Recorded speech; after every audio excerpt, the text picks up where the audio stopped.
И жал ми е што како советник не сте успели да земете новата верзија на законот и да видите дека под 18 години членот што е избришан. Значи не постои така да може дете под 18 години да не постои. Читајќи во законот, гледам дека има стратегија која што LGBT плюс лицата се со различен родов идентитет ќе бидат на сега да вклучени и застапени и за нив ќе бидат отворени посебни работни места.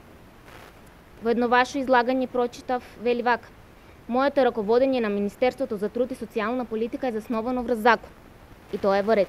Вие сте таму за да работите врз основа на законот. Моите постапки и действија значат заштита на децата.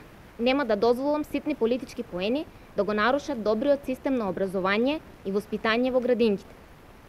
Како мајка, како родител, овде гледам мајки, татковци, родители, имам дилема дали ќе дозволите во детските градинки да бидат отварани инклузивни работни места. Дали мислите дека маж кој се самоидентификува како жена може да придонесе вистинските вредности, да ги покаже вистинските вредности на моето дете, кое што јас во текот на мојот живот ќе се трудам да го водам според вредностите на кои што ме учеле моите родители. Делот на ЛГБТ не се во овој закон. ЛГБТ не се во овој закон. ЛГБТ не се во овој закон. Во делот на инклузивни не треба да имате страв за вашите деца, за нашите деца, за нашите внуци, дека ќе видат едуцирани и воспитувани со погрешни вредности. Не се плашите како мајка дека вашите деца така дефинитивно не, иднината на нашите деца не се доведува во состојба на загрозеност со законот за родова еднаквост. Но кога зборуваме за родот, не зборуваме за родовиот идентитет. Не го мешите родовиот идентитет со родот.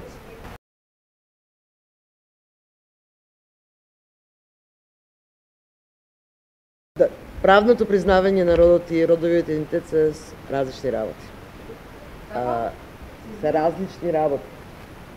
Правното признавање на родот е за транзицијата, а родовиот идентитет е за чувството. И не треба да ги мешаме тие работи со овој закон.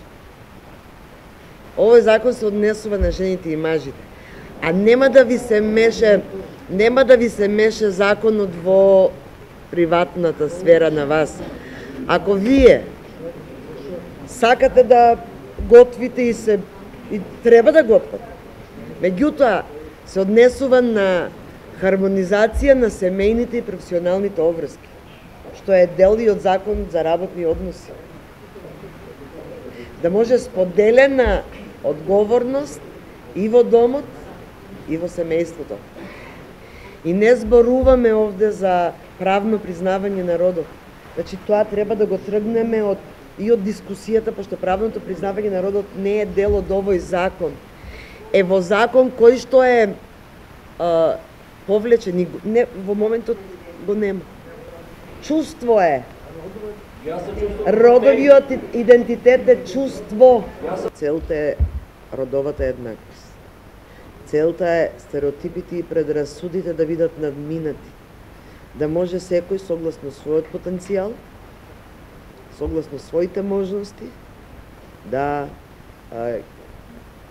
го добие тоа што го посакува. Да не биде ограничен од традицијата. Традицијата секако дека треба да се почитува, но на традиција која што гледа напред, не на традиција која што не враќа назад.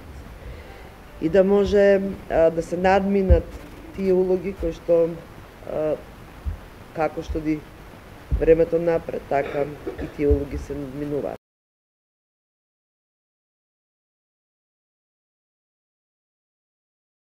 Ако истото сакате да го наметнете, а 100 пати изговорена лага станува вистина.